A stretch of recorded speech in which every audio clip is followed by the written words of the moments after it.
BGS. Surprise, surprise. Why is this week not like all other weeks? What do you mean? What is different? What is different? Can you spot the difference? Yeah. One of these things is not like the other. It might be the first week in many weeks that we haven't said. BGS is broken, still broken. Maybe. Maybe. Maybe. Tentatively not broken. Air Well, quotes. hold on. Air quotes. As I flip pages over here, let's get a move on, boys, gentlemen. Come on now. Let's get it together. No. This is the 306rd episode for 16 October in 2025. 33. 11. 11. And go ahead and welcome yourself to the Loose Cruise podcast. Myself. You are about to earn the reward that you signed up for when you pushed play on this one. Congratulations. Chip logo?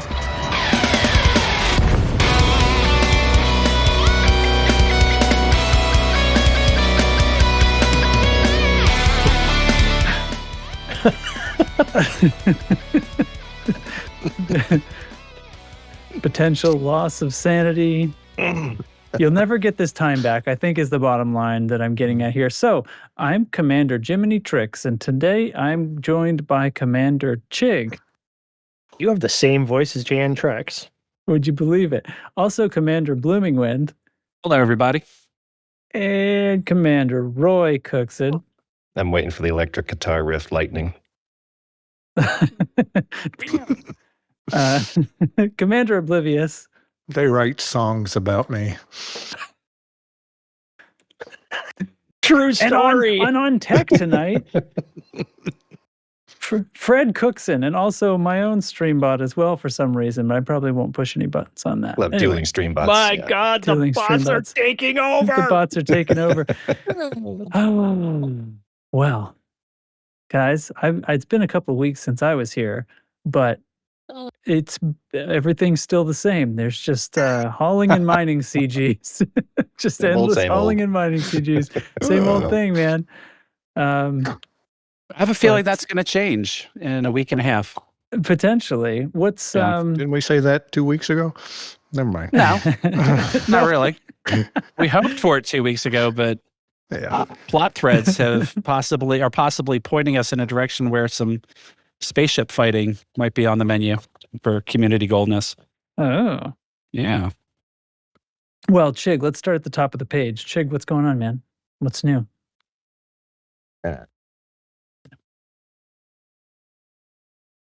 He's not doing He's not it. listening. He's No. not doing it. I am sorry. My wife just handed me a chili cheese dog. She picked up my daughter at work, Oh. and they stopped by Dairy Queen, like the most hideous chili cheese dog in the world. But I love these things. They stop for a blizzard, I get a chili cheese dog. So that's the story of my life right now. So That's what's new. you guys carry on. All right, Blooming Wind. Yeah. What's going on, man? What's going on? Not a whole heck of a lot. My wife is down in Savannah helping her sister-in-law with my father-in-law who has advanced Alzheimer's. But the exciting news is that I am now a great uncle. So Hey, my congratulations. my Yeah. nephew, Were you just like kind of mid-uncle before? I was just kind of a plain old uncle by marriage. Now I'm a great uncle by marriage. So I'm an only child, so there's no nieces and Oh, right. nephews or anything of that on my side of the family. So it's all on my wife's side of the family. Anyway, so they had a baby girl yesterday. And so, like I said, my wife's down in Savannah helping out with my father-in-law while my sister-in-law went up to meet her new granddaughter, who's absolutely precious. That and I was Yay. on call this past weekend, and it was an absolute hellscape. In game, I've been loading my fleet carrier up for the continuation of Bloom's Folly, where I'm building a series of outposts from civilized space to a really nice, juicy mining planet. So We're about to break ground on the second outpost of 5. And then after that, the 6th system will be the one where we're going to be putting up a whole bunch of fun stuff. So that's what I've been really up to in game, other than that CG, the last CG where I did the mining thing. And the mining part was a lot of fun. So that's been what I've been up to. Yippee. Yippee. All right, Roy, how you doing? Yeah. Still batching it. My wife's trip has been extended another week, so more playtime, I guess. And I guess according to that, in gaming, Fred's been doing the CG, mined a bit of bromolite, traded some cobalt, got comfortably in the top 75%, although I'm sure that'll require ongoing maintenance. And I'm going to run Roy through that the same this weekend. So what was this? Was this yesterday? Doing the Now doing all the our CG? listeners are wondering who the hell is Fred and what's Roy doing? Tech specialist Fred Cookson. Yes, tech specialist Fred Cookson. I'm still getting used to referring to myself in the third person twice. So doing the CG. So Jiminy, when you were in there with me, we were doing some napkin math about mining versus hauling, and thought maybe it was a wash in terms of credits. Right. No. But I think this was. I was using inflated numbers for the average price of bromolite. I hadn't turned anything in yet, and if I count for that, and then was checking this with Chig later on when he came on. Hauling cobalt is clearly the winner if you're just going after. I think either credits or just Tonnage or credits. tonnage. CG Yeah, either performance way. is obviously CG the performance. winner, but yeah. But you don't get to shoot the fun gun, if you're hauling cobalt. That's true. So there's that. Also played some more RimWorld. My starter colony still alive. It's getting a bit dodgy. There's increasing difficulty from something called the mechanoids, which I'm about to find out about. So I'm not sure if I'll make it to next week. So you might be mechanoided by then. might be mechanoided by then. All right. Mhm. So Jiminy, what have you been up to? Well, when I've had a little, not that much Elite going on the past couple of weeks, but when I have played, it was because these CGs made for some fun kind of PvP stuff.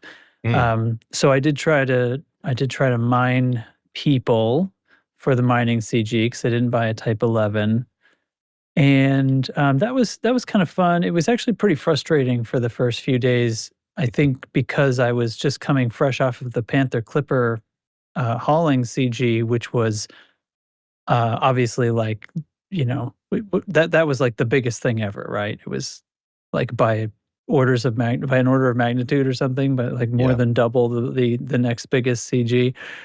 So anything else is going to pale in comparison, and I need to keep that in mind. But it was like, where the hell is everybody? It was just like a bunch of pirates circling around, and occasionally one of these really annoying dickheads kill squad people who aren't even pirates. They're just shooting people for no reason. That kind of stuff, and but eventually I found some fun. It was like the third night trying it, but I actually got somebody to finally not just try to run and end up getting exploded. There was a bunch of different ships. Finally found somebody in a Panther Clipper that was built big enough to survive getting their FST destroyed a couple of times, because destroyed it and said, now let me ask again, please. I only wanted 17. I think that was Lark's suggestion, actually. That was a funny number. Okay. Yeah, so I thought, do you give me 17 cargo, please? I would say after pulling them over. And mostly they wouldn't. So then I would destroy their FSD, and then I'd say, okay, now that we have time to talk, give me 17 cargo, please. And then they would sit there and not respond for a while, and then I realized that they've rebooted and their FSD is running again, so I shoot it again. This guy in particular, who eventually dropped 17 cargo, he made me destroy his FSD 3 times before it was. I said in chat, like, I don't know if you're gonna survive the next time I do this, because I'm trying really hard to damage your hull as little as possible, but it's not gonna last forever. And then he eventually dropped the exactly 17 cargo. It was very nice. People seem so unprepared for that game loop. Yeah. Yeah. And then I said, okay, great, thank you. Please feel free to reboot and let me know if you'd like an escort to get the rest of your all over there, and congratulations on not losing the entire load out of stubbornness. And so that was fine. The other interesting thing was there were some people patrolling, looking for bounties. And since I end up wanted in these systems, so somebody in a Cobra-5 pulled me over, and unfortunately for them, didn't bring railguns and lost. And then, so yeah, I mean, you can't be coming at me with close range guns in a Cobra-5. Sorry. They brought frags to a railgun fight. They brought, like some funny engineered pulse lasers that looked a little like they probably would have done something eventually, but it just wasn't going to happen. And some other kind of close range gun, probably plasma or something. I don't know. But anyway, and then another guy in a frag Mamba with a torpedo. And that was easy. Just flew backwards and blew him up. You can go backwards about 3 times as fast as a torpedo can fly. So that wasn't a threat. But anyway, both of them were kind of like, oh, shoot. I didn't really do that right, did I? So I have a couple of new friends. Okay. And I just want to hop in though. I just want to give people advice because I've been running this because I'm going for like 5-star Inara stuff, So I'm hauling cargo because I needed to haul like 100,000. So I'm hauling, and this is just brainless. But watching, I'm being pulled by a player. And you want to get back to us? No. This don't matter. He's not going to kill me. But the number of people that I see flying shieldless in this CG boggles my mind doing that in open. And then they probably complain when they get pulled over by, get blown up by pirates. But if you're flying a shieldless Panther Clipper, I don't care what pulls you over. They're going to blow you up. It's not going to go well. Yeah. If you're going to run an open shield. Yeah, have enough shield just to escape. I mean, I run an undersize. I think I run a size 6 prismatic on my Panther Clipper just so I can get away. And I never get blown up when I just decide to run away. And that's just my piece of advice. A size 6, loses you 64 cargo? Yeah. Is that extra 64 really worth it? You get blown up one time. That's, at 15 runs to make up that cargo. Just throw a smaller size shield. When you're in Super Cruise, 4 pips to systems, 2 pips to engines. And if you get pulled, submit, target a neighboring system, and high wake out. They will not kill you before you're out. Just that's all you you have need time to target a neighboring system while the mini game's going, and then you can zero throttle once you've selected it. Yep. It's that easy. That's my piece of advice, people. Because if you're flying shieldless and you get blown up running a CG in open, it's your own fault. You asked for it. Why won't it select this system? There we go. Sorry. One other interesting thing. Like I just escaped from that guy. So just you escaped from a player. Not it was a interdiction. No, I submitted and then I jumped, but I didn't even try to high weight because I was so close to the planet that when I dropped out, they probably will miss you again. Yeah. Well, I dropped out of space and they weren't even in my instance. So, I submitted, but interdiction got broken because I got tossed that close to the planet. So, yeah. Okay. There is that. Well, the other interesting thing I found was seeing more than just Panther Clippers, because this CG is spread out all over the place, or that other one was. This one is too, but that other one was. But seeing more than just Panther Clippers, I actually saw some Mandalays and other things like that, people running in those. Mandalay is tough as fuck to interdict. Like, seriously, I feel like I almost lost an interdiction pull on a Mandalay this one time. This guy started fighting it, and I was like, people usually submit right away. And I was like, this is interesting. He's fighting it. And it was like hard. And I mean, I still won it, but that's tough. The Mandalay turns like a small ship in normal space when in Super Cruise, so that doesn't surprise me at all. It's so far above other ships in Super Cruise. Now, I was flying a Corsair, so obviously I could have been probably more advantaged with a more agile Super Cruise ship. But I think if I was in anything that was like if I was in a cutter or something, Oh, no chance. You probably can't interdict a Mandalay if they actually fight it. So it's interesting. Like the rules of you can't win a player interdiction. Like I don't know, give it a shot if you're flying a Mandalay.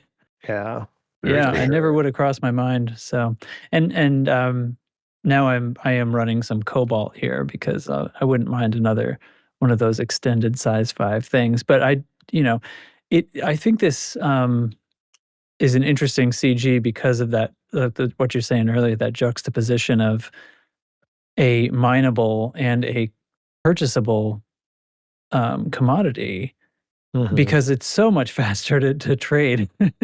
So like I am not worried at all with keeping up with the pace of the top 75. I'm not even flying a ship with a ton of cargo space. I have 281 space on the bit of this Corsair that I cleared out for cargo. And so that it's still battle ready if I get pulled. But so far, nobody's bothered me either because the destination platform is so close to the main star. This is a tough one. I haven't tried interdicting anyone yet in this one, but it's I imagine it's pretty tough.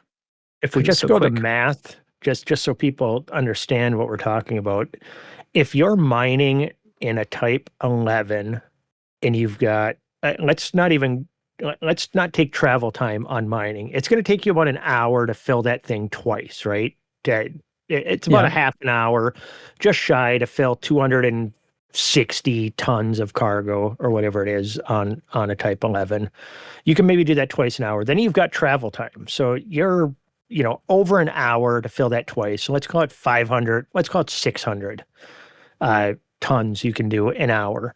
Hauling, I put a stopwatch to it, and without being interdicted by anybody, it takes me less than 10 minutes to be loaded, jump to another system, load up, come back to the system, unload, reload, stopwatch. So, in a full loop, it is under 10 minutes. So that's, 6,600 tons an hour you can do with 1,100 tons if you're running a moderate shield and jumping back and forth. So, and you can find plenty of systems within one jump. So the math isn't that hard. Even at 10 times, and it's actually about 9 times you'll get for bromolite over cobalt, but you're able to deliver 10 and a half times, 11 times, 12 times as much. So running cargo is the way if you want credits or tonnage. Either way, it's way faster to just haul cargo. Just throwing that out there.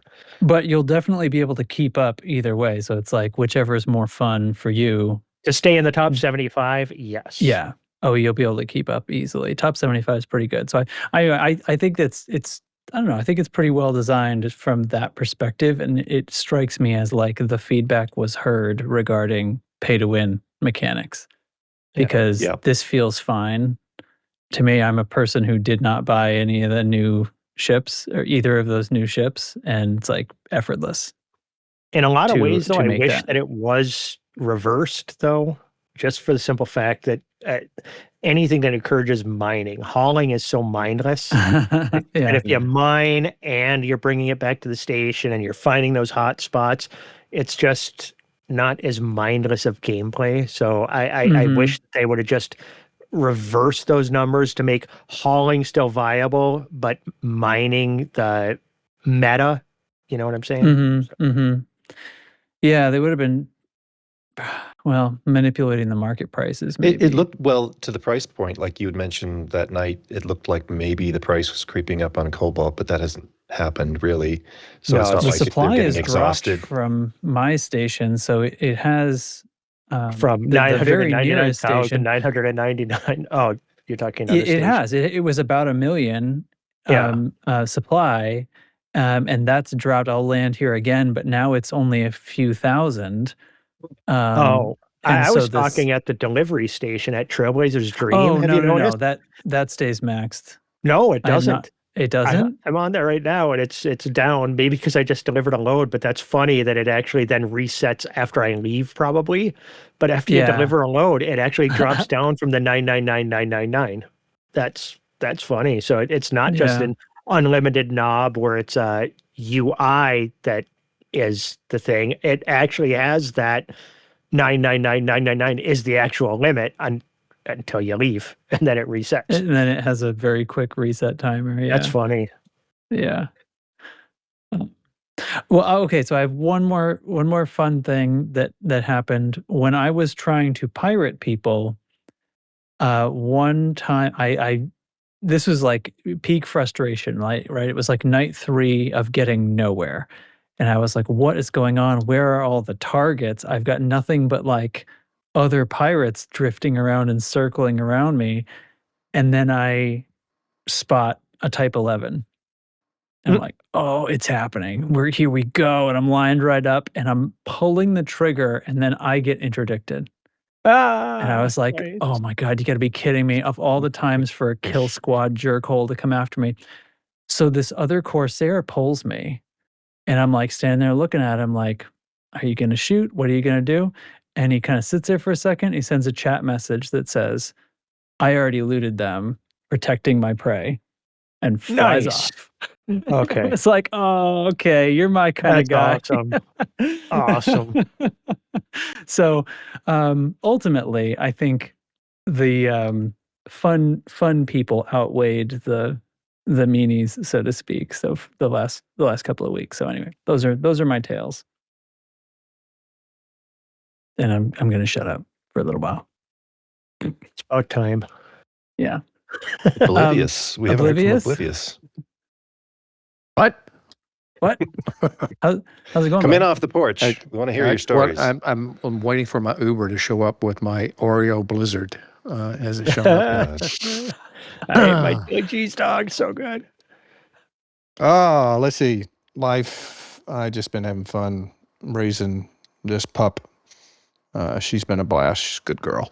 You probably heard her bark a little while ago. Apologize for that. In game, I've been doing the CG. I wanted to get on the board quick because I wanted to come back to Screw Space and start testing some of the BGS stuff, which I haven't been able to start testing yet with any depth. So I did hauling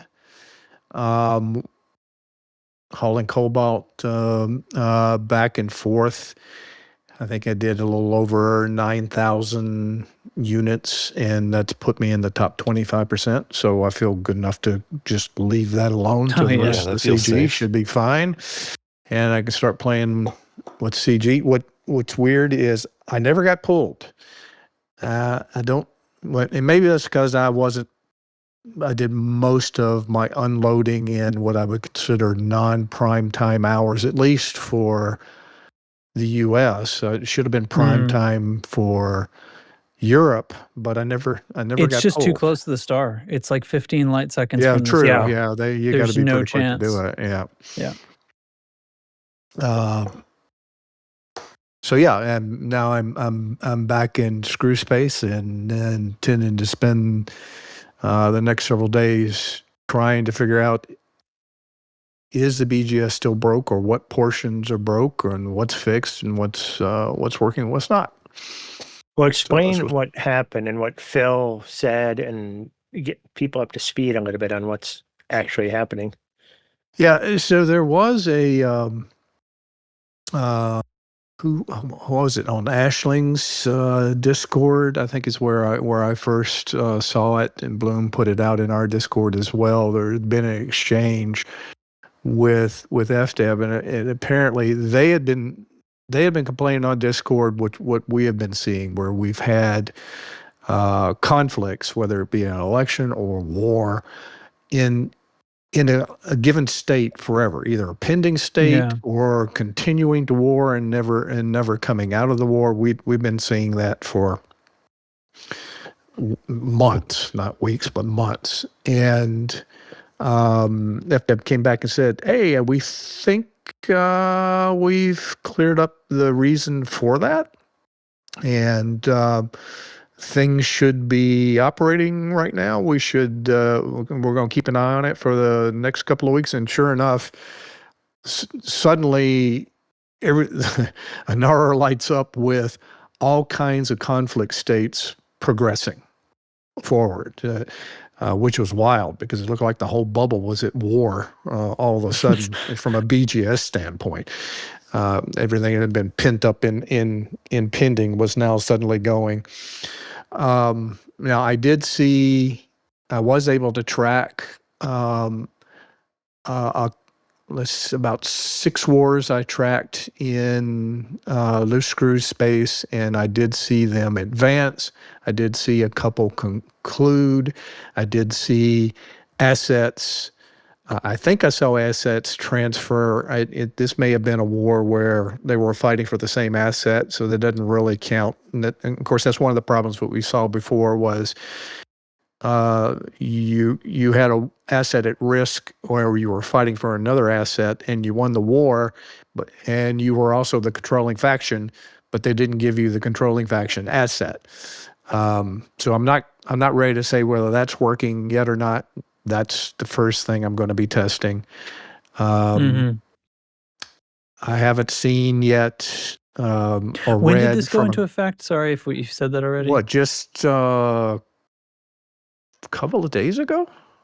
Yeah, the first of the week, I think. And here's the timeline, though, is that the BGS nerds noticed this before FDev said anything. So all of a sudden, things started lighting up, and people were like, wait a minute, what is happening? What is going on? And then Phil popped in, and I don't remember if it was Serious Gov or if it was Ashling's Discord where he popped in and was like, we made some adjustments. We think it may be fixed, but we're going to watch it closely. So it was strange that they just put some fix in where the bubble lights on fire and everybody's like, oh my God, what is happening? And then they say, we did something.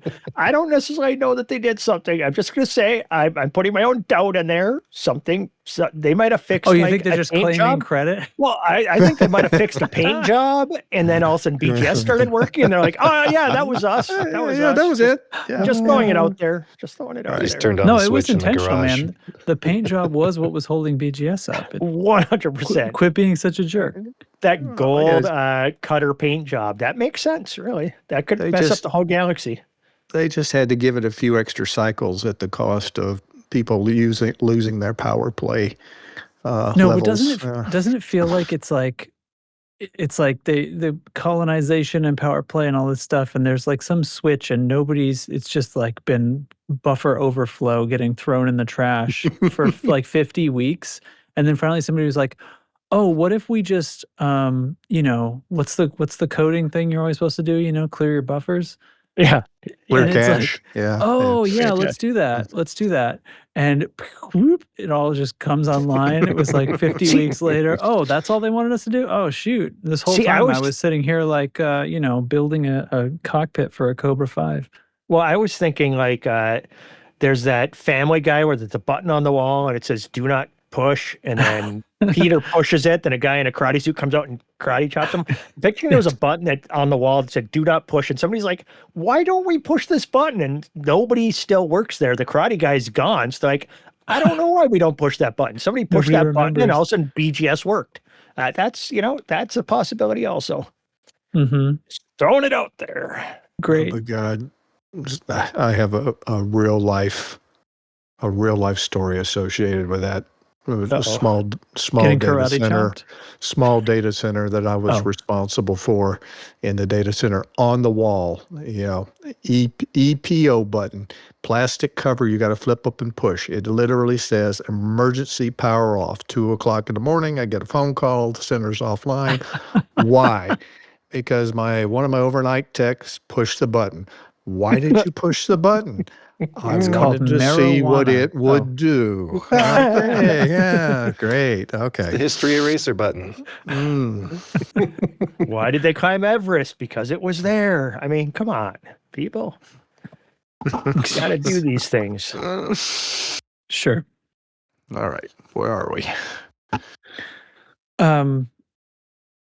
We're Kind of doing the potentially- squad we're update. kind of doing We're the squad trying to- update. Let's pause on that for a second. Let's talk PowerPlay for a minute. Power and I'll play. just Let's go do ahead power and play. All right. push this button. This is the short PP report.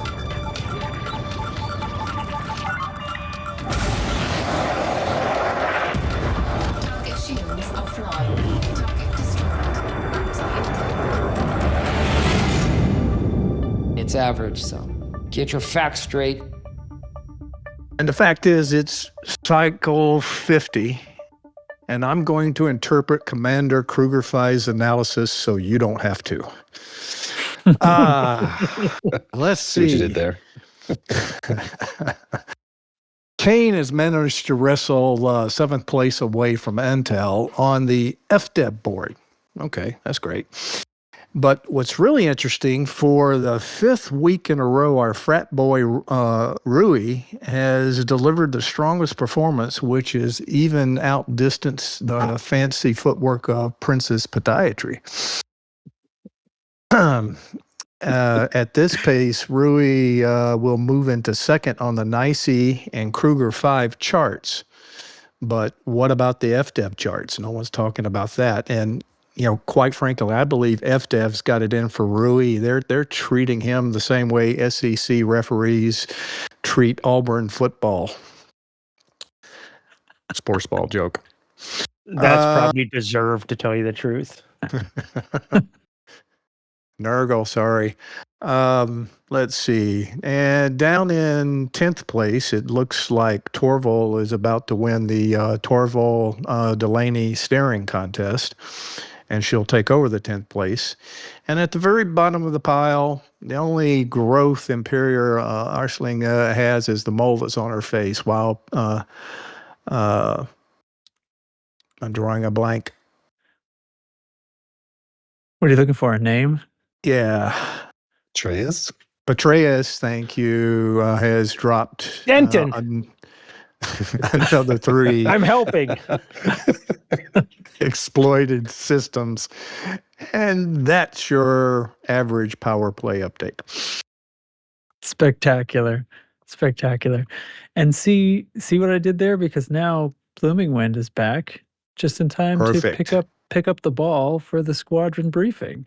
Alrighty. Incoming priority message. Squadron briefing.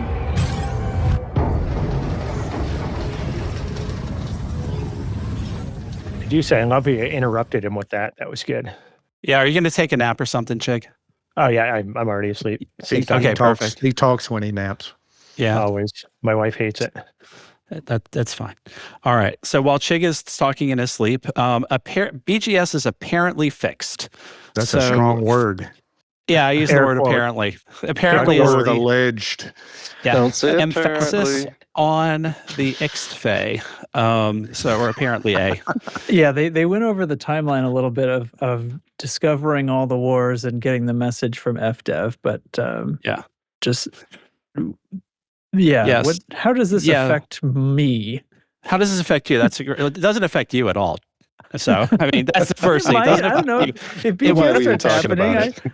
I didn't won't affect- not do BGS before. No, I'm teasing. No, so a couple of weeks ago, we saw a whole bunch of our wars and conflicts occur and be locked. So we had a whole bunch of conflicts that did not progress past pending, starting at around August 31st. And so last week, Phil from FDev told the Serious Gov folks that there was a patch that was going to be happening and there was going to be a fix that was going to happen, and just give it some time to see if and how it works, because they think they had figured out whatever the problem is, but they're not saying what the problem is. Someone dropped a wrench in the spaghetti code probably. But what happened was that, the meatball. It's a spicy meat, the ball. And I'm allowed to say that because I'm half Italian. So anyway, so the wars unlocked, they activated, they progressed, they went through their cycles, and they ended. So in addition to that, there was a patch today, the Type 11 Prospector patch number 2.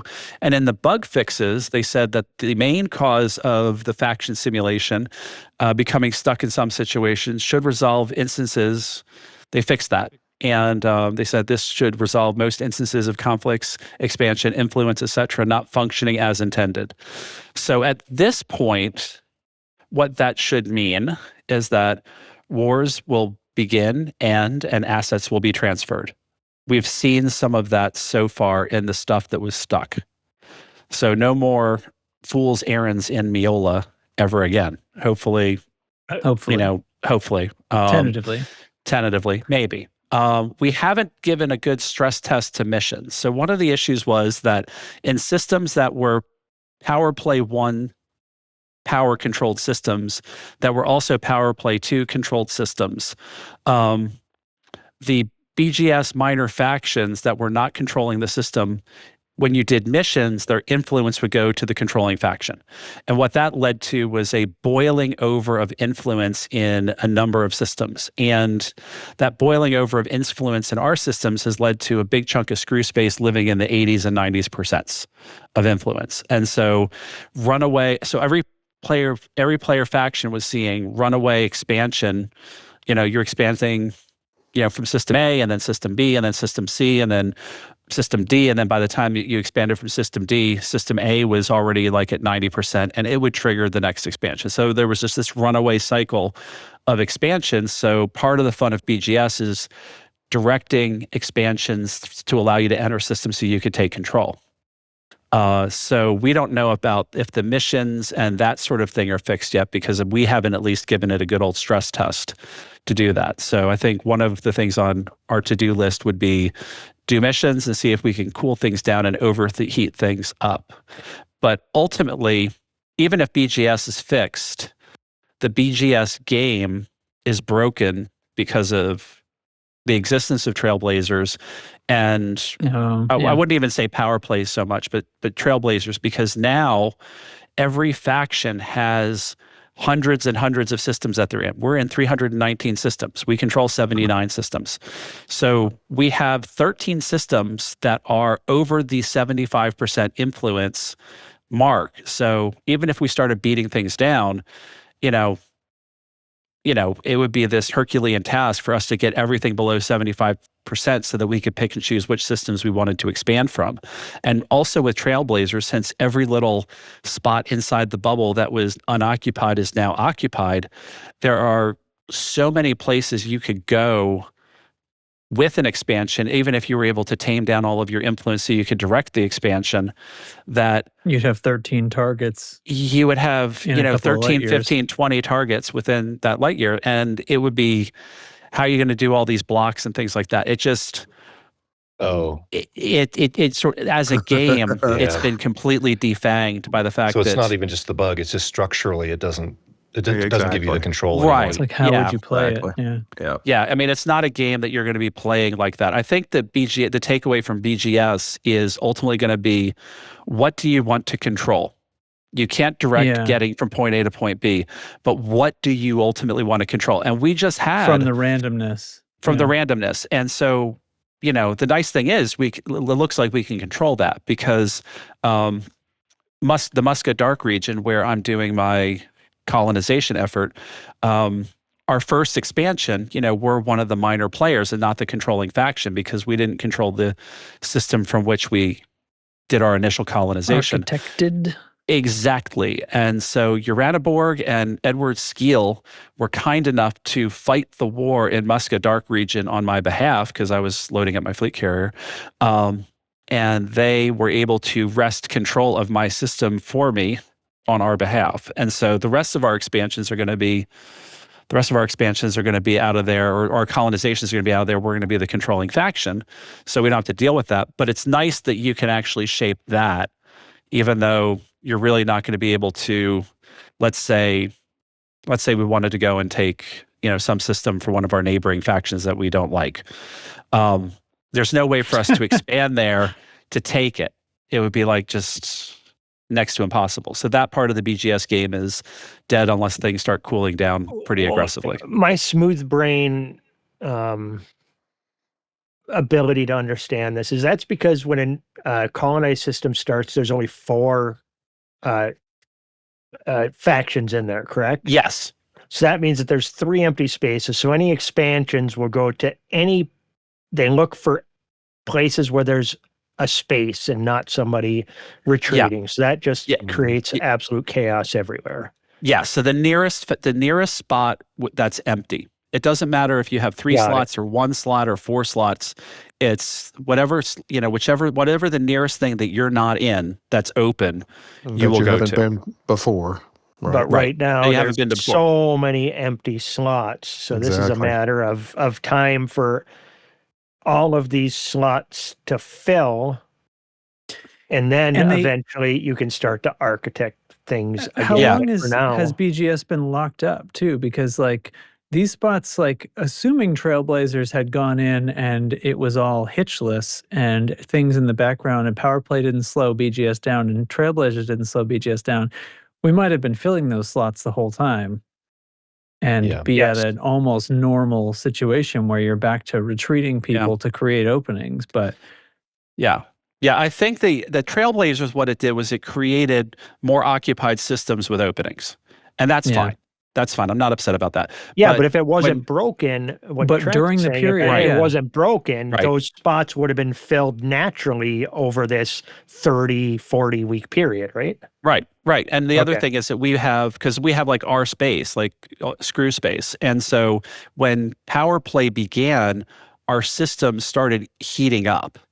And we couldn't cool them off. And now when we have 13 systems that need to be cooled off, we do not have the pilots. We do not have the commanders that are going to make beating down 13 systems a full-time job. None of us want to do that. You know, there's so many more fun things to do in the game than like hauling work against your old faction and making like it sucks. It sucks even when you're just doing it to one system. It sucks to like make yourself unfriendly because you're having to work so hard against your own faction. And then you accidentally discharge a weapon at the wrong time and you have to fly to friggin' Wisconsin to get your bounties traded down because you're an enemy of everything in your local space. And I just tried to think of some place that was far away from me, man. Yeah. I can look out my dining room window and see Wisconsin. So fuck those guys. You're right. Screw those guys. Who wants to go to Wisconsin? But no, got a lot of beer there. That's the point, though. Is if it wasn't broken initially, the problem was you couldn't bring down influence because that part of the mechanic was broken. If you worked for another faction in a system, you could not bring it down. So literally, you were just overheating everywhere. And now that they figured out how to fix that, now all of those are going to be jumping all over the place. Yeah. I mean, now there are some factions, there's some squadrons that have hundreds of people and, you know, maybe they can cool their stuff off, you know, like the Fatherhood and people like that. I mean, I don't know how organized any of them are or not. Yeah, but honestly, at the end of the day, though, because a war's not finishing and stuff, you couldn't even really do that with manpower, could you? No. Well, not anymore. Even with the Fatherhood, as large as they are, they've had the same problem. They've had uncontrolled expansion. Right, because the larger a faction is, they're probably in way more systems than we're in. Yeah, it's even worse. Yeah, it was an exponential problem. So there was nothing you could do. Yeah. And now it's well, we'll go back to the air quotes. It's fixed, but the fix right now is it's just filling all these empty buckets everywhere. And now, oh my God, it's going to be chaos for a little bit. Yeah. Now we'll see as time goes on if the rising influence in these systems are not recovering. So you lose 15% of influence when you actually do expand. So Maikoro just expanded, and we'll see over the next few weeks how much it's going to go up. Now it's a stronghold system for Liang Rui, and so you know, perhaps people will be doing things like donation missions and all that kind of stuff. And maybe you're going to see that impact on our influence versus not. You know, I mean, it's hard to say what's going to happen exactly in Maikoro for when people use the BGS mechanisms in order to get influence. You know, if they're trading in Cardo data, we're going to, you know, loose screws is going to go up. If they trade in loose screws bounties, loose screws is going to go up. If they start doing missions, assassination missions, depending on the ratio of assassination missions from our faction versus other factions and the influence and whatever. And, they're probably going to be doing it for credits anyway. We'll see what kind of balanced or imbalanced thing. I mean, it'll be interesting over the next few weeks seeing how things unfold, but I don't think BGS as a game is ever really going to truly recover to being what it was, at least in the short and medium term. I mean, maybe in the long term when the bubble's completely full, maybe. Go ahead. Yeah, don't you think, assuming that all of the levers work the way that we know that they're supposed to work, really now the BGS is, in my mind, the way I think about it is, it's what you stated. What part of it of screw space do we care about? We're probably just really focusing on what was our original system, our original 60 some odd systems that we were managing before everything exploded. And anytime anything comes up BGS wise, we're back to the mode of saying, do we care about this or do we not care about this? We're being retreated out of this system. Yeah, we don't care about that. We're about to expand on this system into somebody else's territory. We might care about that and might want to do something about it. But for the most part, that other, what'd you say? We're in 100 and how many? 319 systems. Okay, so so the 200 some odd other systems will probably be in a mode of, we really don't care what happens here. Whatever happens there happens. Yeah. But doesn't that make the galaxy just that much more dynamic at the end of the day? I mean, you really have to make your decisions actually have consequence, and you need to decide where you want to go. True galactic domination is kind of off the table because that goes to the power play side of things. And interesting. But if you can't decide where you're going to go, like your decisions mean something, sort of. But like we have a system that we're in called WAN, and I talked about this on one of our channels. And WAN is a system where, through whatever happened, we got into a control war with the primary with the controlling faction, who is the native PMF. And we won. We won the war. And after we won the war, player-made faction? Player-minor faction, yes. Player-minor faction, all right. So there's a player-minor faction. That's their home system. Somehow we got pushed into a war with them. Somehow we won the war with them. Because we weren't really even making a big deal out of it. It was probably with bullets. Yeah, it was probably with bullets. Lasers. And missiles, torpedoes. Shields probably came into play. A whole bunch of things. So anyway, we won the war, no transfer of asset, no transfer of control. Now we're sitting at about 48%. They're sitting at 38%. They're 30%. They're in control. They control the system, and we're going to bump into them again. And the question is going to be, I mean, we really don't care. I mean, the world's not going to end if we, take control of the system or not take control of the system. We have no designs on the system. But it's one of those things where, now potentially we can ultimately take control of that system. And that's like one of the systems in screw space that, we don't necessarily control, and we don't have a relationship with that PMF. And I'm not saying we should go and do a hostile takeover, although Lee Young Rui would like that because he loves arbitrage. But, it's just one of those things where, another conflict's going to happen, and it's just up to us whether we care or not. So, and there's probably a bunch of systems like that. And then there's going to be a whole thing with the etiquette with architects, because, architects often are aligned with squadrons and PMFs. And, if you expand into one of those systems, or one of those systems you happen to control because you were just the random faction that's in control, and they're like, okay, well, I want to take this for me. It's like, okay, you can take that for you. You're the architect, you're in the Armada PMF, and you guys are in a control war with us. Go ahead, take it. We don't care. So, because I mean, I would like, screw space architects to have control over screw space architect systems. And there'd be like a little bit of etiquette with that. Guy tried pirating me. I should have dropped cargo for him, and I didn't. Oh. And I jumped out. No, I didn't realize until I was almost escaping that he was asking for cargo. Go interdict him again. And I don't have an interdictor. He interdicted me. Send him a Park in front of message and him. ask him to interdict you again. Yeah. Okay, I'll jump back in the Hit me system. again, bro. I didn't know you were playing nice. As soon as my shields are full, I'll jump back in and drop him. Once some again, cargo. feeling. You guys are right. That was Oh, my by the fault. way, remember to abandon the cargo, not jettison, because technically it can't be sold for the CG if it's marked Who are stolen. you talking to? Because this game hates piracy. I swear they've got it tuned so against being able to do actual piracy in this game that I think that they want PvP inclined commanders to do griefing. They're like basically encouraging it. I think it's quite terrible. I have a lot to say. But tell us, because I think we've covered the squad update. I mean, pretty exhaustively. Yeah. Well, I'm kind of joking that I have a lot to say. I think it's serious, but it's kind of always been this way. But I've not until pretty recently done a lot of experience with actually like trying to pirate things. And besides the actual fun of interdicting commanders and trying to do the thing, there isn't much else to it. Like, trying to actually do that and turn in goods to the CG that I steal from people in the destination system.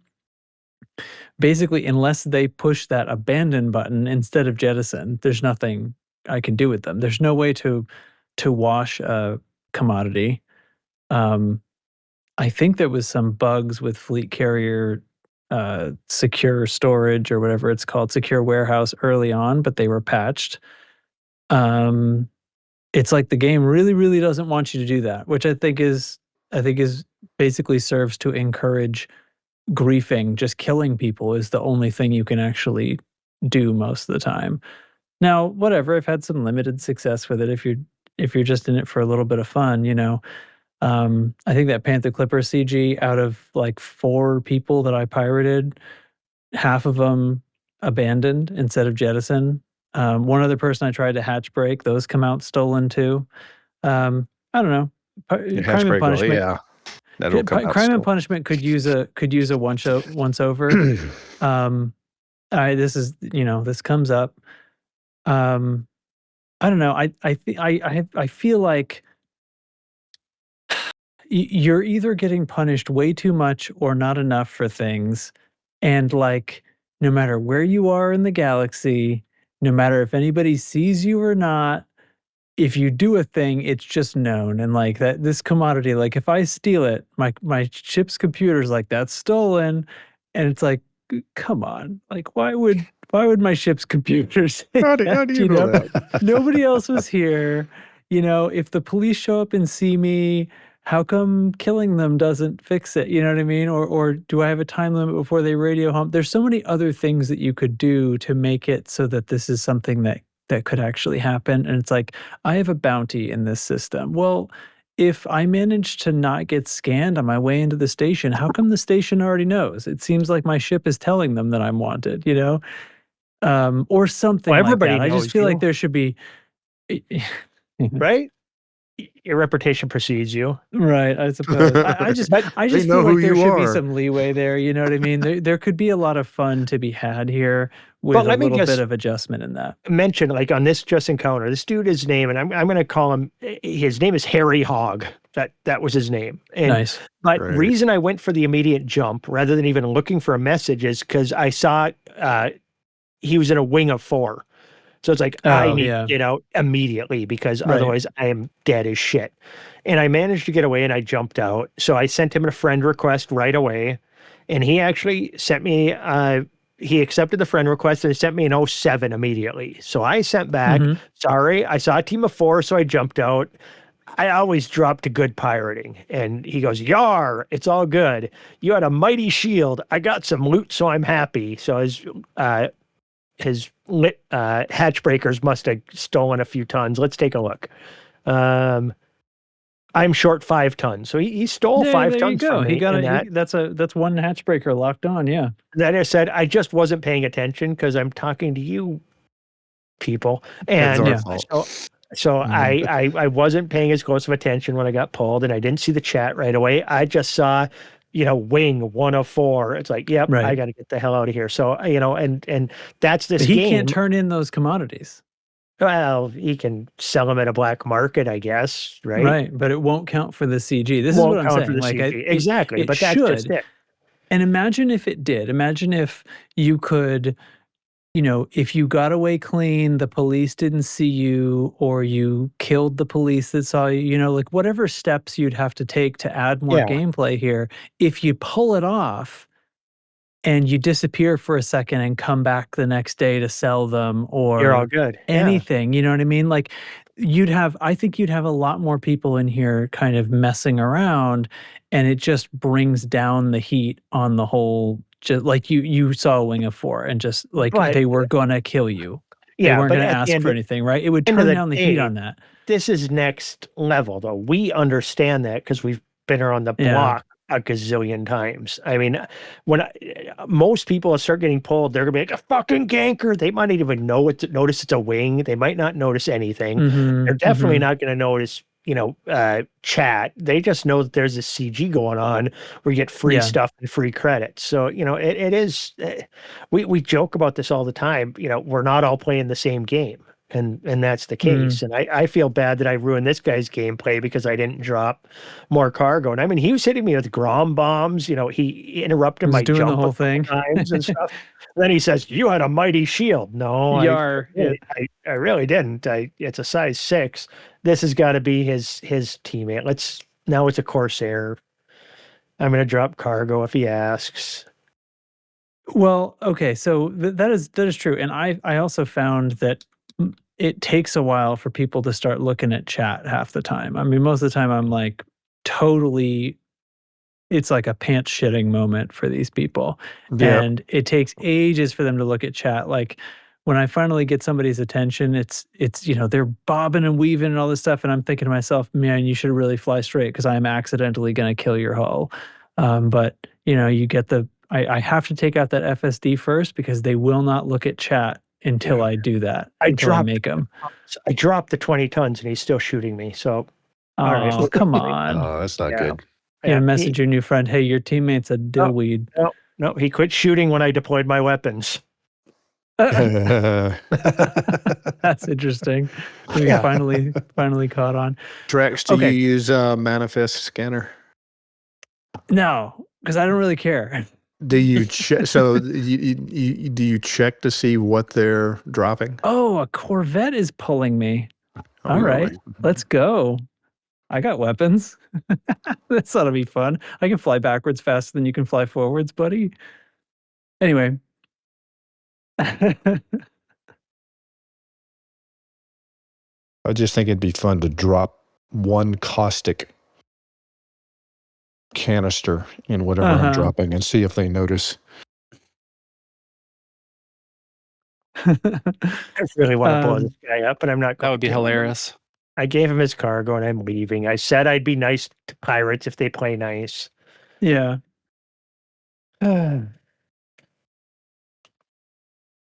I did negotiate with one that pulled me the other night. Said he wanted 20 cargo, and I go, no, how about 3? We settled on 9. Oh, there you go. Nice. You worked it out. One problem with this guy is he just started shooting. He asked for the 20 cargo, didn't wait for me to drop it. I was in process of dropping it, and then he started shooting me, and I'm like, yeah, at least give me a chance to drop it. What are you doing? I wasn't running. I wasn't doing anything. And then I dropped 20, and then he stopped shooting, and then we're just staring at each other. Well, and then he said, thank you for the being nice. So, all right. I get pulled again. I'm fighting. I'm bored. This is dumb. I need to shoot. Gotta really freak him out and say, hey, you're on a podcast right now. So yeah. Then they'd say, what podcast? I'd tell them what. They're like, no, seriously, what podcast? Don't you know who we are? Don't you know who Gentrix is? Don't you know who Gentrix is? Okay.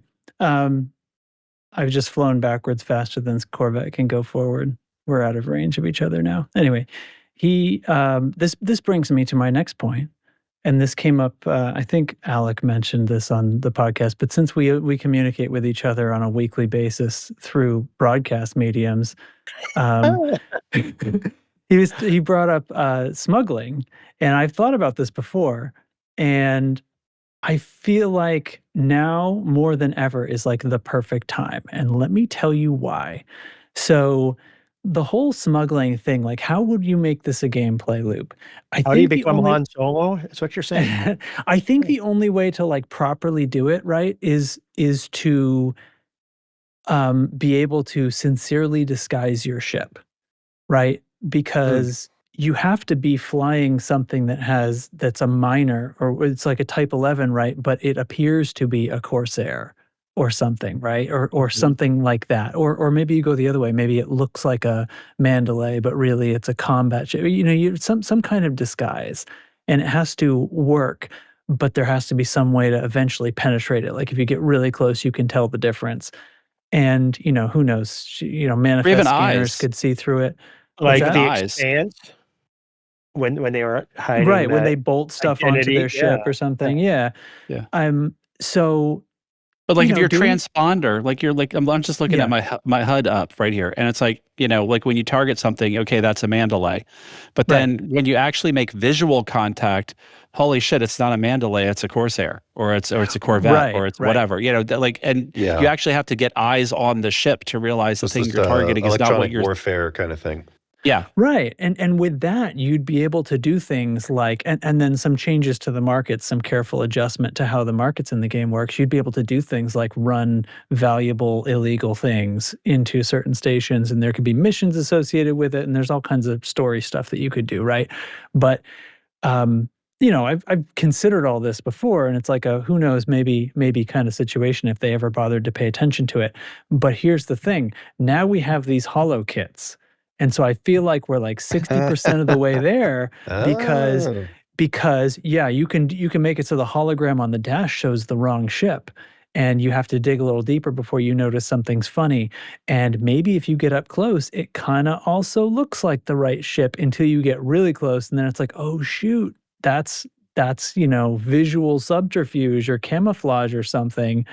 So anyway, that was my all right, Lark Shadow. I will pay Arcs for a holo kit that'll make my Corvette look like an Asp Scout. I'll do that. I won't.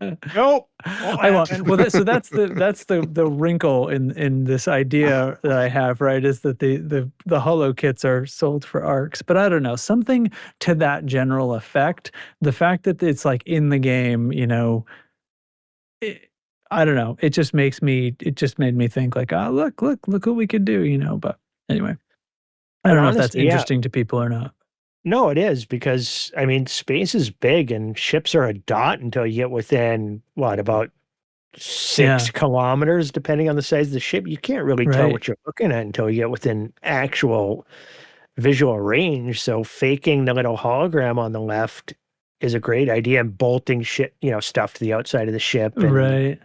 And stuff, and maybe making some kind of manifest scanner, or even, I mean, like I've thought about, I'm in so much in the habit, once, somebody pulls me, first thing I'm doing is looking at their weapons. So I know if I need distance or if I need this, and something faking that information even is an interesting idea. You'd need some kind of more penetrative scan. Or you need to just be closer or something. Yeah, stay on the scan. Yeah. Stay on the scan longer. After 20 seconds, it gives you what it thinks it is. And then after a minute, like, some ridiculous long time, it can penetrate and figure out what it actually is. If they haven't shot at you and you haven't figured it out by then, but you can sort that out. But like in Super Cruise, you'd get the totally wrong idea. Exactly. And so you could be rolling in looking like a Corvette in Super Cruise at the very least, and then everybody's staying away. Or whatever. Or I'm a Cobra 5, and I won't be able to catch this person anyway. Turns out it's a Panther Clipper. Especially if you can't like target them, because all you know is the type of ship if it's somebody pulling you. So if you're pulling somebody, you look like an Asp Scout, but you're actually a Corsair or a Fer-de-Lance. Right. Yeah, you could flip it and be an attack ship disguised as something feeble. I like that. You're a type baiting. 7. You could bait people that way too. Yeah. I could try to get pulled. Because that's the other, I think I've mentioned this before too, like floating around in systems where people are seal clubbing. My elite rank means I don't really get to have much fun over there, right? True, Because yeah, there are these people who they're running these plugins that track their PvP kills, and they're just racking up a KD ratio. They don't care about actual gameplay. And I need to go in there and be able to hide my elite rank and look like I'm flying a Cobra 3 or something, and get pulled a little bit. There's so many possibilities here. I love the idea. I'm with you. What do you think? New feature by the end of the year, you haven't Chig? said much, Roy. What do you think? Where my mind went when you started talking about that was, would they enhance just stealth in general as a mechanism in the game? Because I think as long as night vision was around, it kind of destroys the effectiveness of any stealth in a PvP situation. That's why we got to use that hollow kit thing. Yeah, yeah, yeah. I would just love if there was more stealth game loops in general, and that's an obvious application for smuggling to use that. Yeah, I like making ships that have the low emission engine and get the heat down, and it's just headcanon though. It doesn't really, it'd be nice if it had more of a game effect. Right. Yeah. It's kind of dramatic when you do encounter a ship that has a really low heat profile, like a Diamondback Scout. It's like you have to be so close. I'm doing PowerPlay stuff when I'm killing PowerPlay ships. When it's a Diamondback Scout, it's like I am so much closer to the other ships before the Scout finally resolves that I can tell what faction they are just by the paint. I can already see the paint before I can even target them. And that ship is remarkably better at that than any other ship. I've been in a midnight black painted Scout with all the low emission stuff, and been in a CG hand-in system where there's just a forest of people flying around me and they don't see me. A Scout with low emissions, clean drives, you have to be like 500 meters before you can target that ship.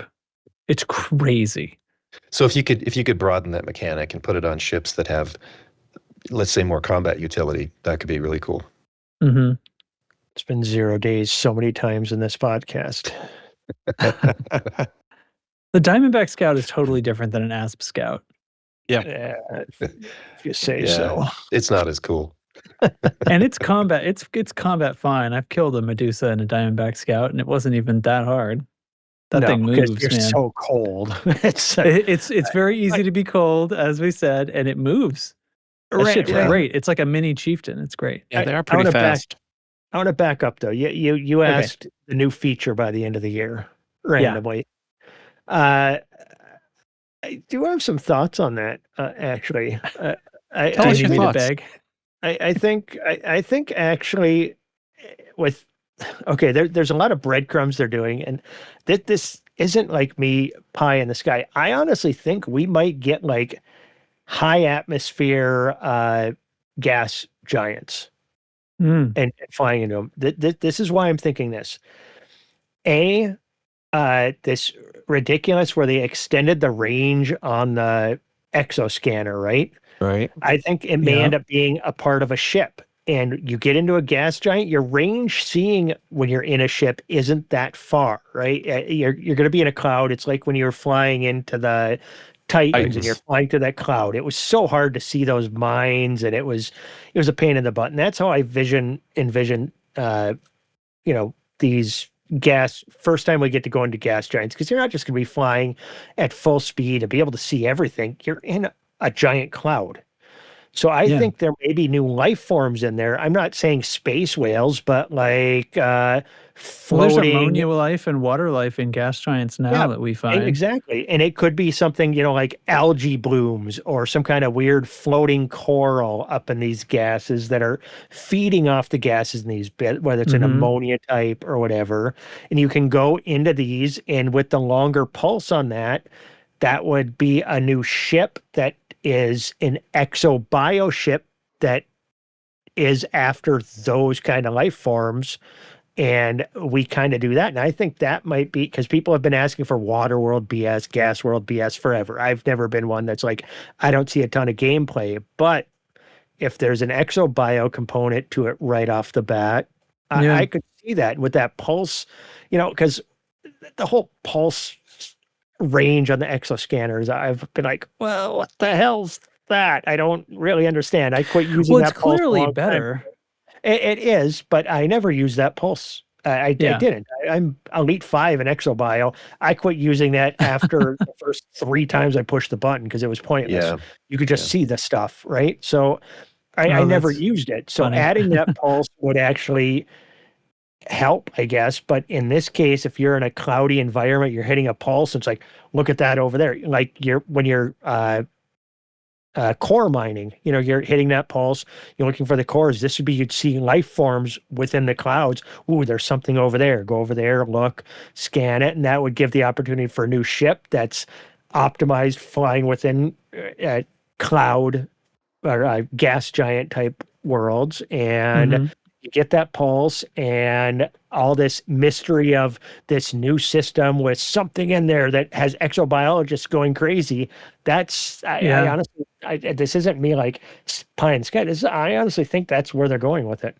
It's hard to ignore, right? That it's got to have something to do with exobio.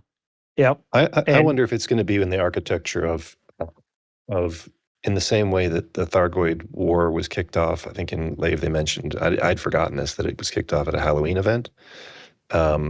Is this the new Adamastor that eventually did become part of that? It was part of the Thargoid story. Yeah. It was, but did it really? Was it directly to do with the war, though? I mean, I think that's when we got introduced to Salvation. Oh, he didn't, right, because he was part of that whole story. Oh, yes. Okay, So I'm up to speed. I'm trying to think if, look, there's lots of theories floating around: Guardian AI, Thargoid zombies, infected fauna, which would be a tie-in with exobiology. But is this going to lead into another big set-piece war? And if so, like, how does this all fit together? Because next year, would they have another 4 ships? Does this tie into that? If there is another war, then I listened to all these ideas in the sense of, are these going to be mechanics in a war, just like farming things at the Titan sites was? There was, there's different mechanics, but it was all in service of the war. And then I thought, well, if the feature at the end of the year kicks off a war, how are they going to make it different? Presumably, they're still going to use the mechanics that came with the Thargoid War, as far as how it played out in the galaxy map and the states and things like that. But what would make it not just sort of exobio tie in? Yeah, how would it just not be a Me Too kind of thing? Is it more like? And that really isn't a new mechanic. You're just introducing a new war. Right. That's so the mechanic is the that's why I'm trying to think: is the mechanic going to be in service of a war? Like, is that inevitable? Is it a foregone conclusion that whatever this is leading to, because they're doing some things that worked, right? They did another year of 4 ships. I could see where the war with the Thargoids was very successful. It brought a lot of people into the game. Now, maybe it went on a little too long, but how could they twist that and have it's like a scaffold that you could hang new features onto? I'll say it that way, as opposed to, now you can go scan things in a gas giant. If it's now you can go scan some things in a gas giant, and it's materials that you use for the new kind of gun that affects the enemy in a different way. Now it's got a bit more meat on the bone of a story and a headcanon to go do the thing, as opposed to just it's a new mechanic. So is the enemy exobiological here? Maybe. Is it another hive kind of? I mean, we have to invent a whole new alien if it has to be something we fight. But we've been talking about, like, the Guardian AI. And so I wish I was. No, I mean, well, you wish you were, but I mean, but there's always been like the fan base talking about the idea of, like, okay, well, the Soon JN storyline never ultimately resolved.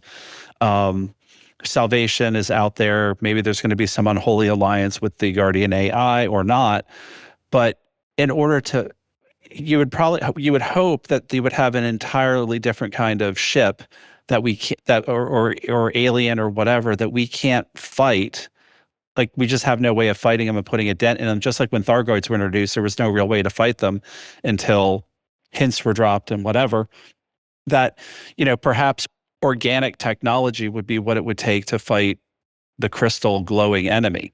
Just like the Guardian stuff was used to fight Thargoids. The Thargoids. So now we got to go the other way and have, some kind of biomechanical weapons.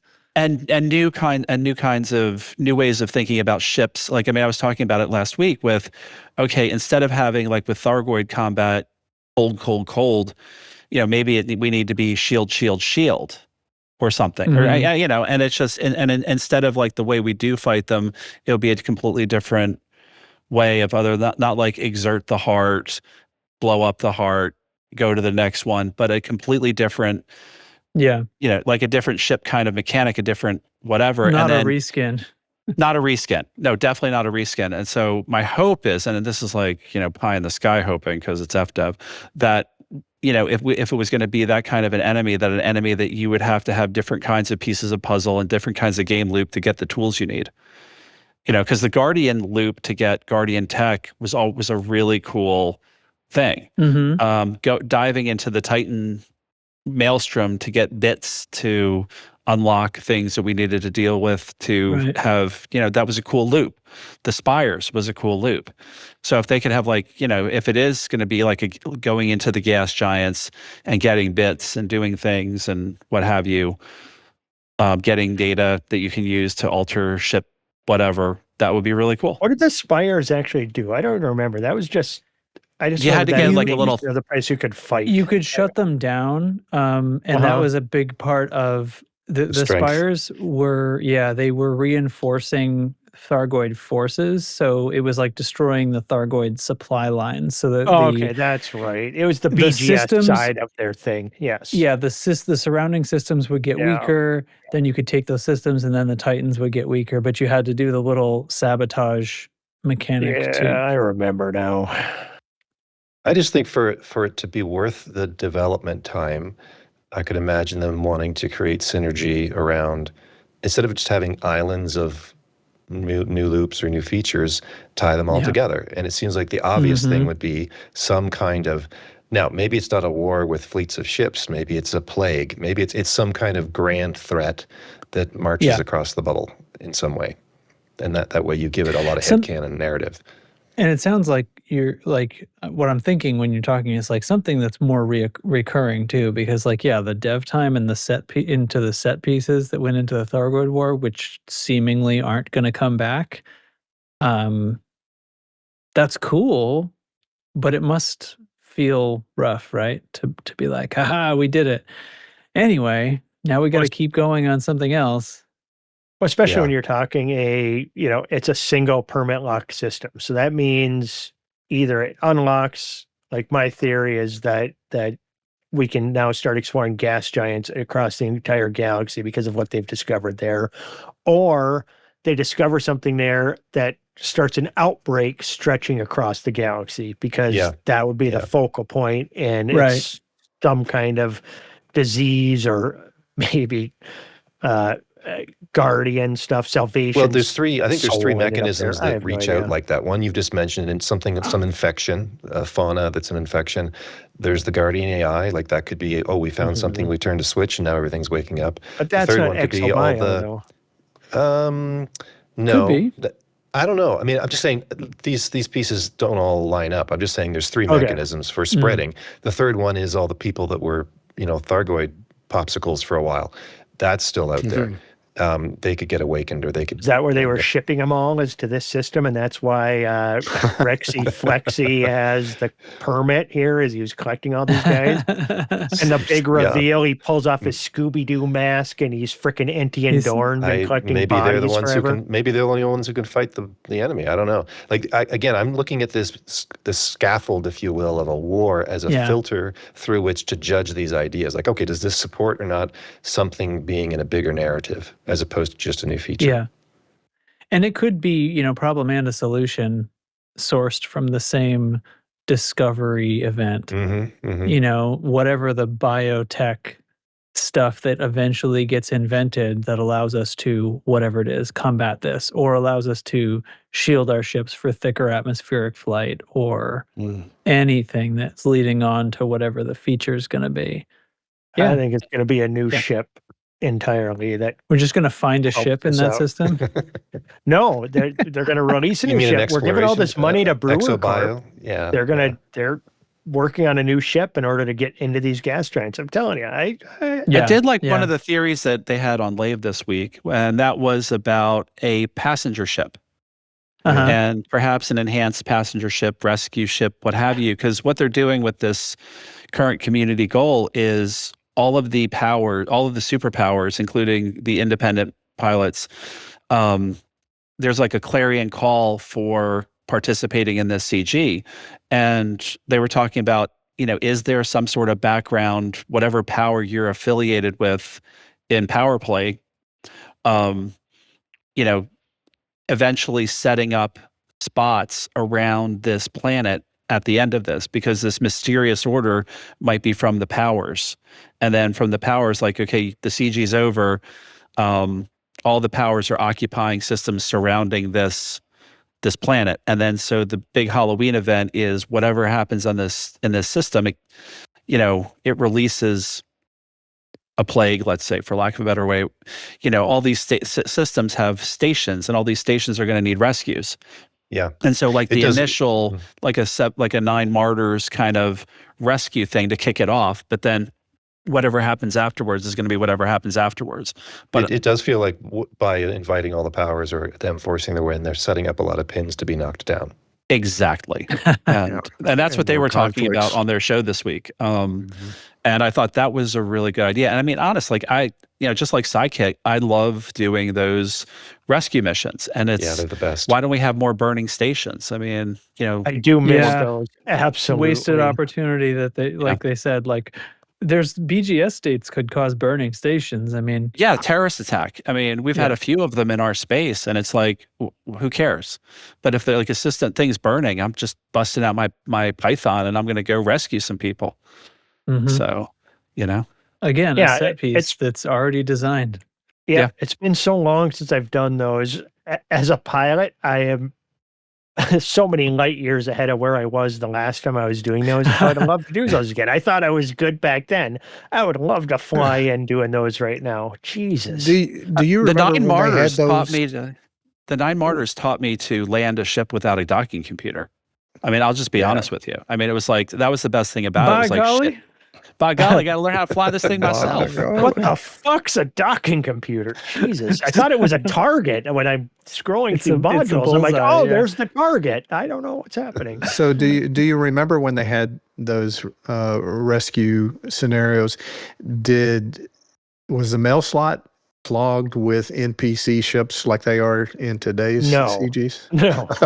So that's the edit. I want it to be on fire and clogged with NPC ships. That'd be the great. debris flying around inside, the explosions, there was so much going on, and you had to deal with heat issues. They are so There's much materials fun. to collect in there. Yeah, exactly. If you could hang for a second.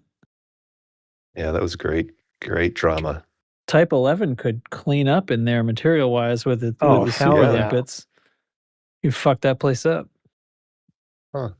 You could steal all the silver and sell it. I bet you could fit market. quite a bit of passengers. The Type 11 sounds like a great rescue ship. Oh, 100%. That's my next Inara badge I got to go for, and it's going to be the Type 11 I'm using. So there are things that need to be done. So no, I don't know. What else do you guys have on the agenda today? So there's a bunch of fix lists. I don't know. We don't have to read this thing, but they fixed the nonsense about cargo not transferring right that came with the Triumph that is the Type 11. Is apparently probably fixed. And apparently, that's right. Aren't we supposed to have lost our PowerPlay ranks? Let me check my PowerPlay rank. Mine's fine. Yeah, mine's fine. I know it's an issue. There are people who lost a lot, but it wasn't still rank everybody. 134. Yeah, they'll probably put him back. I found myself 134. thinking, oh man, if getting pulled by seemingly the same player in a Corvette. All right, we'll do this again. Or is it? Yeah. He said gup to me, G-U-P. What does that mean? Pulling you in a think? fire class. G-U-P? G-U-P. Yeah. Give what up, does that pussy. mean? Give us something, man. What does he got for guns? Go to your bobs. Yeah, an Imperial hammer, plasmas, and fragments. Yeah, it's the same guy. He's just leaving. You can't even... This time I just boosted and you didn't even get a single shot. Oh, well. Anyway, moving on. Quit being mean to other players. Let them kill you. Pirate in something that can catch people. Like, what kind of amateur hour crap is this? A Federal Corvette? This is Archer, an Archer commander? Like, this is what you're doing, Archer commanders. Don't you know what Jantrax is? Or who Jantrax is? Wait, I like this bug. Fixed instances of the physics issue that caused ships to explode.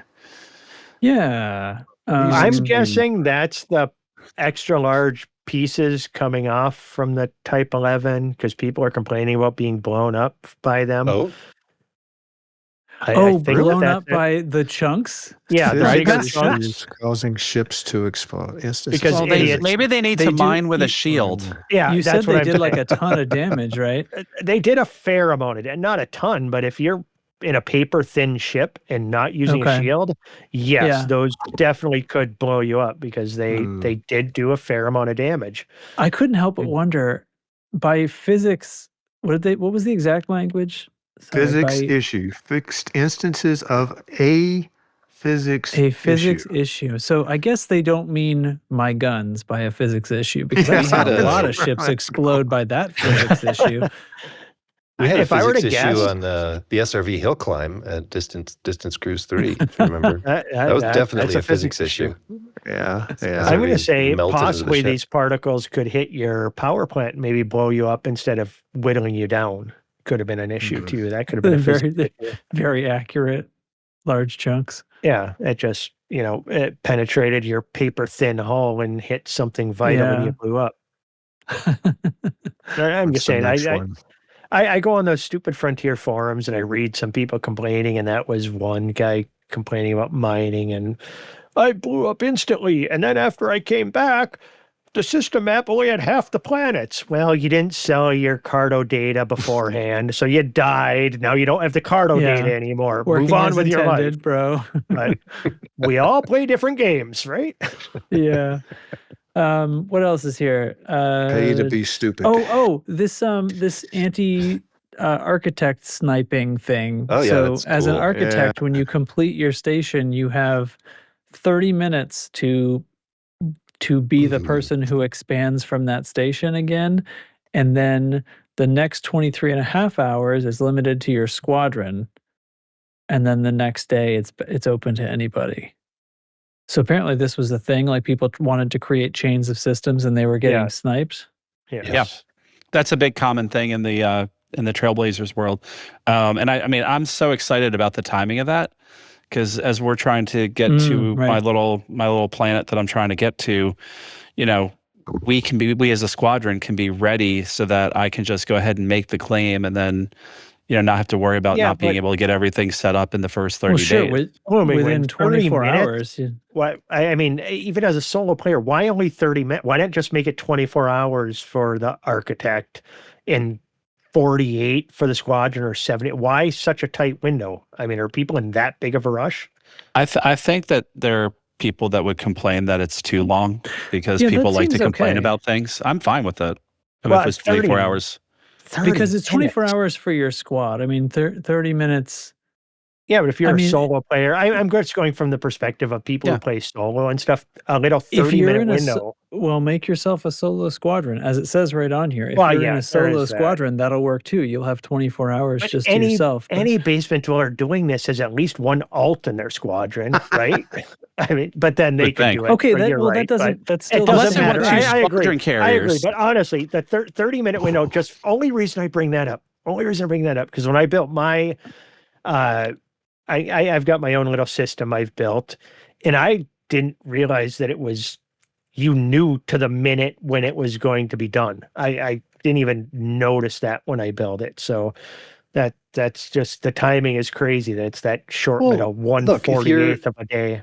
If you're in a squadron, unless you distrust someone in the squadron, you as the architect have those 24 hours. Right. Yeah, well, Yeah. Right. indeed. But he was thinking, should agree. it be longer? Yeah, but I think the thing is, like, right now, Volt's going to be helping me with my colonies. So it's one of those things where, he and I could just kind of daisy chain in sync. So one of us fills our fleet carrier, the other one is we're building the next system, and so on and so forth. And having the squadron being able to join in after 30 minutes is kind of a nice thing. But No, I agree, and that but does maybe it should open be up. either your squadron all, or it's. Yeah. No, I'll admit right now, having that 30 minutes, only that 30 minutes, then it opens up to the squadron, does allow other people to jump in there sooner. So I guess this is a good fix. Never Yeah, I mind. mean, you're thinking Disregard. about like I'm at work or whatever. Yeah. It's that sort of stuff. That's why 30 minutes just seemed so tight for me. But if your squadron can jump in and you're working, you have people you're working with, that works out good. I still don't see It kind why of makes you couldn't be a wonder, little like, bit bigger window. why wouldn't it be? I guess to your point, it's like, why do we even have 30 minutes? Why don't we just go straight to squad only or something? Exactly. Or leave set a switch. Build trust for the squadron. You have to make sure that the people in your squad you trust, right? Well, that or give the architect a switch. I mean, Yeah. how long do you want to lock this out? Up to 24 hours or something. That's probably the real way to do it. That must have been a switch or a lot not more, a switch. a lot more code. Yeah. Interesting. Either way, it's nice that there's something they've done to keep people from sniping, the next in a chain. So I 100% on board with that. And I like that it is kind of two-tiered. Just the 30 minutes seems really small to me. But if you're trying to move fast and you're working within your squadron to do it, yes, a longer cooldown without being able to choose that cooldown, what might create some issues. So you want as short as possible, but not zero. Not zero, I guess. It seems overwhelmingly likely that you'd have friends I don't working on it with you. Well, it may just be that they wanted to have some extra utility for the squadron to encourage people to be in a squadron. Yeah. Right. As opposed to just having the 30 minutes. The more I think about it, the more I realize I'm overthinking it. It doesn't matter. They put in a little bit of a cooldown, and they it just doesn't fucking matter. It doesn't fucking matter. There is no perfect right way to do it. The fact that it's anything is the story, right? That you're not going to get so sniped. Good job, FDev. I'm going to give them a system clap. chain. Yeah. Clap. Whatever. Yep. I'm going to give it up to him. I was complaining for no goddamn reason.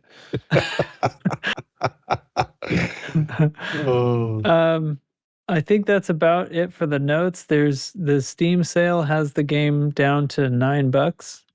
$9 American. $6 and $9 for what, the base Rimworld? No, Odyssey. that's nothing.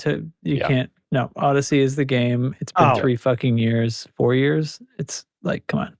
Why but isn't I think that it's 6 just plus the 9. game? They're separate, right? So they're separate. Still, on the Steam page, they're separate. You can't just buy. Oh, wait. Do you have to buy? So. You have to buy Elite Dangerous, then you have to buy Odyssey.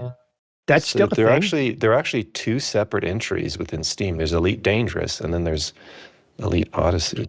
Can you buy Odyssey? They didn't make like a pack game, or do you have to buy the first game, then buy the expansion? Elite Dangerous Odyssey. This content requires the base game on Steam. Oh my God. It's a DLC. Oh my God. Fuck. No wonder why people still ask, should I buy Odyssey? Yeah. Yep. The base why. is 70% off, and the Odyssey's 40% off. And then they spewed out a bunch of new colors for the Hollow skins. They're still only for the Type 11 though. And I have a beef with that because I always thought the one that I would even consider buying would be get a midnight black paint job and then put a yellow hollow on it. Then it looks more like a, I don't know, construction-y, utility kind of thing as opposed to just safety. A tchotchke. OSHA would approve. Yeah. I thought that would be cool. And it's the one color they didn't make, so I was kind of upset. Is there a black hollow? I bet a black hollow would look rad. You can put that over a yellow skin, right? Yeah, negative light. That'd be cool. Interesting. I mean, it's a game. But you can do can't see anything. it. It's like a black light, actually. The other nearby ships glow Yeah. when you have this holo on. The inside of the cockpit does anyway. Like Like a Jackson Pollock painting. You guys got anything else you want to stick in here? Nobody made a song phrasing. about? Okay, No, all right. So this system that this is all about. Hold on. What is the name of the fucking system in this? I gotta go back to my messages Oh, I here. think I'm in the system right now. I can tell you. No, the one Wait. that's permit logged. Oh, that I don't care. is 87621. I it's can't hip help. 97621. Yep. 8675309. No. 621. Yeah, No, like no, the no, phone no, number. no. It's from Les Mis. I have no culture. hearing it What is like- Les Mis? Les I'm Mis. kidding. God. I thought you were really going to make me describe it. No, you're fine. You don't. It's have like to. the whole. They keep referencing it through the whole thing, but the first big song is like Prisoner. explain What I don't musicals remember in- his in our fucking show. number, but anyway, it's like all in the song. Anyway, that's what I'm hearing every time somebody says hip 87621. And I keep hearing 8675309 every time. Yes, that's where I was going with it. Yeah. Yeah. All right, well, here we go. The largest prime number I know is that. Just throw that out there. Great. You want a giant prime number? That's one. Thanks. It's I true. hate it. It's How true. do you know? It's not a prime number. 8675309. Anyway, is there anything else we should put in this episode? Nope. Nope. It sounds like a No, we don't. Good. deafening good. silence. There's So, way too much already. all right. Well, thanks for listening, everybody. Lave, I look forward to your reply to my nonsense. And thanks to the patrons. We still have a patron. There's a patron. There's a I think patron. I think there's a patron. I think there's a patron. It's probably named Benevin. It might be. He does love us. Oh, Benevin almost went the whole episode without getting mentioned. Oh, we got to mention him every time. We got to have him on the show because he's going to explain Eyes on the PowerPlay rope, 1 to us Benevin. all. All right. Well, sincerely, thanks everybody. We'll see you next week. And thanks Chig, that got Glimming correct? Wind, Roy, and Oblivious for joining me. What are you gonna do besides change your name to Jiminy Tricks and start becoming a hauler? Everything's changing in this galaxy. Chugga, chugga, chugga.